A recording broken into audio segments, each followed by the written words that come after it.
how is the next generation going to pay for education, pay for college, pay for school? The costs just continue to seemingly go up and up and up. Well, I want to briefly tell you about two of the more commonly used vehicles to help save for education expenses. First one is called an UTMA or UTMA. With an account like this, a parent or a grandparent can put money into an investment vehicle that can grow in the markets or however you like to invest it for the benefit of the child. So that way, any of the funds that are used from it are to help out the child. That could be for education, but it can also be for other things. It could be to help buy a vehicle to go to school. If they don't go to school, it could be to buy their first home, things like that.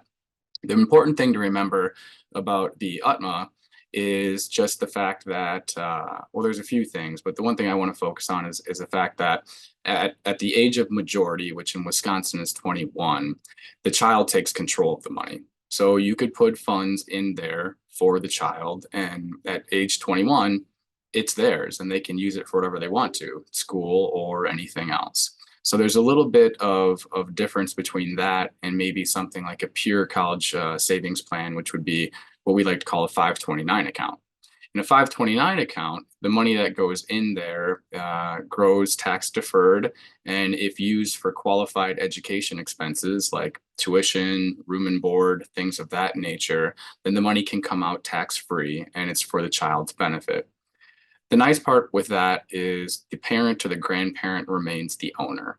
So at no point in time is the money ever given to the child to make their own choices with. It could be, but the parent or the grandparent would have to make that decision to give it to them. It doesn't automatically happen. Also, let's say there's a household where there's two children and one gets a full ride to go to school and doesn't need the money, and the other one doesn't.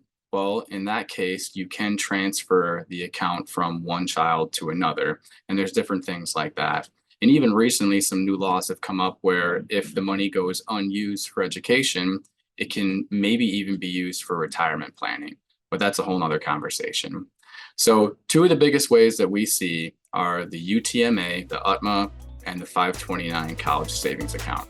And if you'd like to learn more about that, please give our office a call and we can talk through what might be best for you and the kiddos in your world that you love.